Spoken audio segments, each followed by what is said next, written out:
다 같이 신앙 고백 드리시겠습니다.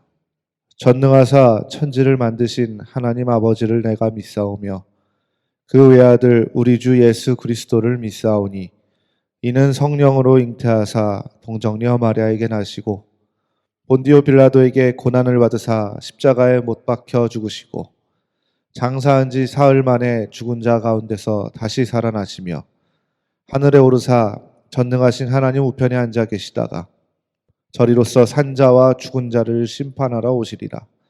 성령을 믿사오며 거룩한 공회와 성도가 서로 교통하는 것과 죄를 사하여 주시는 것과 몸이 다시 사는 것과 영원히 사는 것을 믿사옵나이다. 아멘. 찬송가 286장, 구찬송가 218장 1절, 2절 간주하고 4절 찬양하시겠습니다.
하나님의 말씀 신명기 11장 1절 말씀입니다. 구약성경 278페이지 전후에 있습니다. 제가 봉독해 드리겠습니다. 그런즉 내 하나님 여호와를 사랑하여 그가 주신 책무와 법도와 규례와 명령을 항상 지켜라.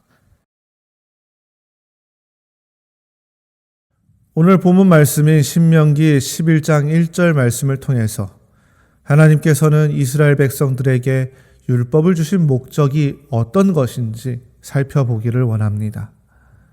본문이 기록되어 있는 신명기서는 두 번째 율법이라는 말로서 신명기를 헬라어 역본인 70인역이라고 하는 번역본에서는 듀테로노미온, 즉 두 번째 율법이라고 명명하고 있습니다.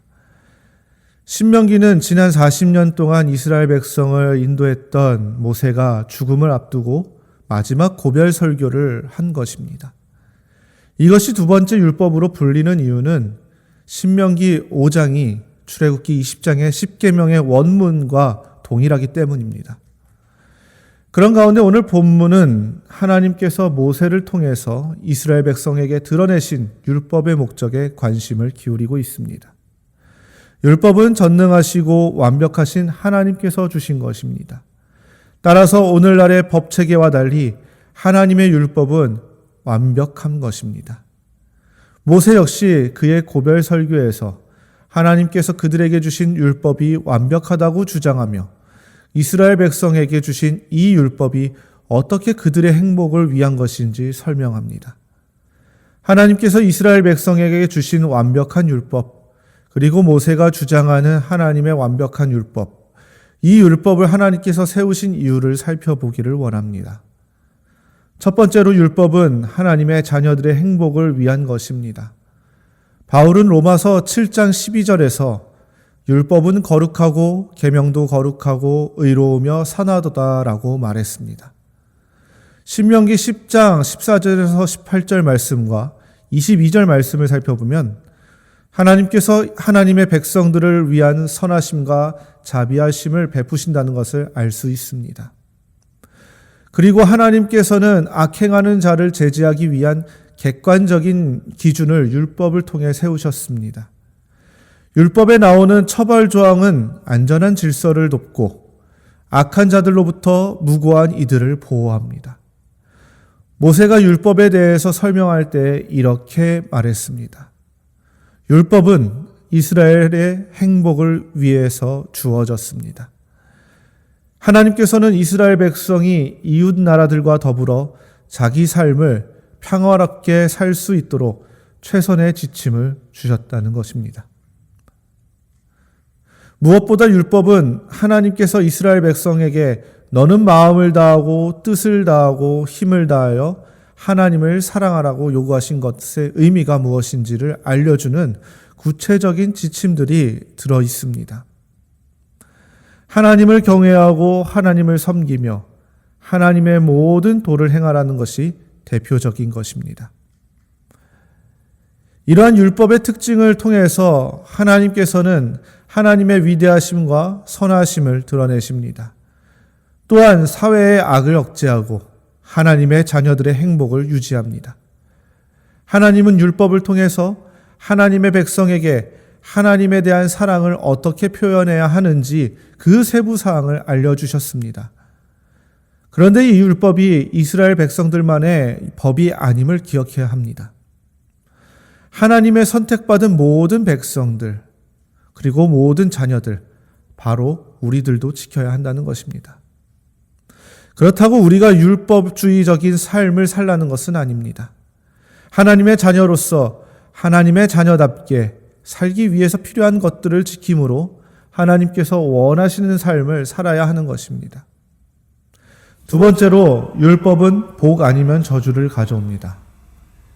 이스라엘 백성을 위해서 하나님의 율법을 되새겨준 이 모세는 그들에게 불순종뿐만 아니라 순종에도 결과가 뒤따르지 않는 점을 확실히 이해시키고자 합니다. 율법에 순종함으로 복을 받는 이들과 불순종함으로 저주를 받는 자들의 차이를 말하는 것입니다. 여기서 말하는 불순종의 핵심은 본래 알지 못하던 다른 신들을 따른다는 것입니다. 하나님은 무엇보다 하나님의 백성이 하나님께 충성하기를 원하십니다.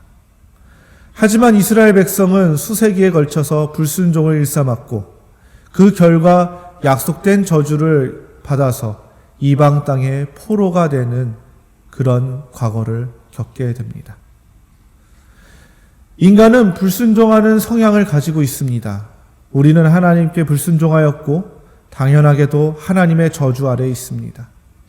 그러나 때가 이르러 예수 그리스도께서 이 땅에 오셨고 우리를 위해 대신 저주를 받으셨습니다. 바울이 설명한 대로 그리스도께서 우리를 위하여 저주를 받은 바 되사 율법의 저주에서 우리를 속량하셨습니다. 그래서 그리스도 안에 있는 모든 사람은 율법이 결정한 영원한 정죄로부터 해방되었습니다. 우리를 위해 저주를 받으신 그리스도를 믿는 믿음으로 우리는 자유롭게 된 것입니다. 그래서 우리는 저주를 두려워할 필요가 없습니다. 로마서 8장 1절에서 2절 말씀에 그러므로 이제 그리스도 예수 안에 있는 자에게는 결코 정죄함이 없나니 이는 그리스도 예수 안에 있는 생명의 성령의 법이 죄와 사망의 법에서 너를 해방하였음이라 라고 말씀합니다. 그러나 우리는 해야 할 일들이 있습니다. 야고보가 너희는 자유의 율법대로 심판받을 자처럼 말도 하고 행하기도 하라 라고 말하였듯이 이러한 행함을 보여야 하는 것입니다. 예수 그리스도의 대속하심으로 구원받은 자들로서의 믿음의 행함을 나타내시는 성도님들이 되시기를 바랍니다. 그 행함은 하나님의 자녀로서 지켜야 할 법도와 율례를 지켜나가는 것입니다. 그리고 그것을 통해서 하나님의 크신 사랑과 섭리를 깨닫고 하나님을 더욱 깊이 사랑해야 하는 것입니다. 하나님을 사랑하시고 하나님께서 기뻐하시는 삶을 살기 위해 노력하시는 저와 성도님들이 되시기를 바랍니다. 함께 기도하는 시간을 갖겠습니다.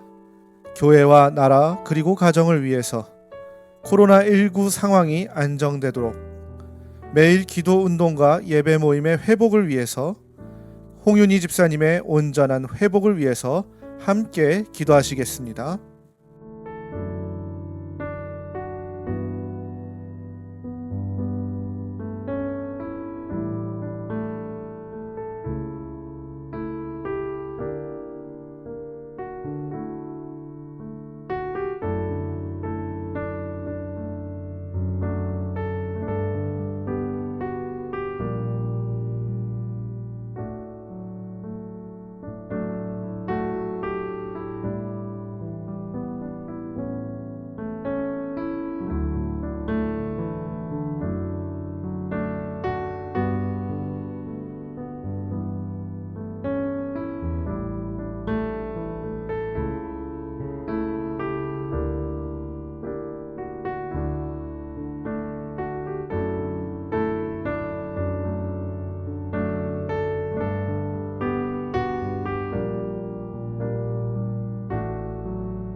거룩하신 하나님 아버지 감사합니다.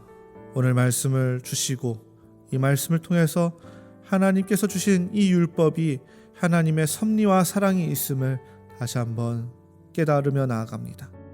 하나님께서 창세전부터 우리를 계획하시고 우리를 자녀 삼아 주시며 이제는 우리가 세상에 속한 사람들이 아닌 그리스도인으로서의 삶을 살기 위해서 우리에게 이 완벽한 법을 주신 것을 우리가 기쁨으로 감사함으로 받고 나아갈 수 있게 하여 주시옵소서.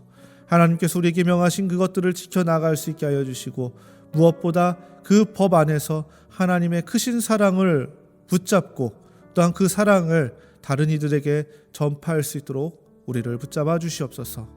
감사드리며 예수님의 이름으로 기도드립니다. 아멘. 하늘에 계신 우리 아버지여, 이름이 거룩히 여김을 받으시오며 나라의 임하옵시며 뜻이 하늘에서 이룬 것 같이 땅에서도 이루어지이다. 오늘날 우리에게 일용할 양식을 주옵시고 우리가 우리에게 죄 지은 자를 사하여 준 것 같이 우리 죄를 사하여 주옵시고 우리를 시험에 들게 하지 마옵시고 다만 악에서 구하옵소서. 대개 나라와 권세와 영광이 아버지께 영원히 있사옵나이다. 아멘.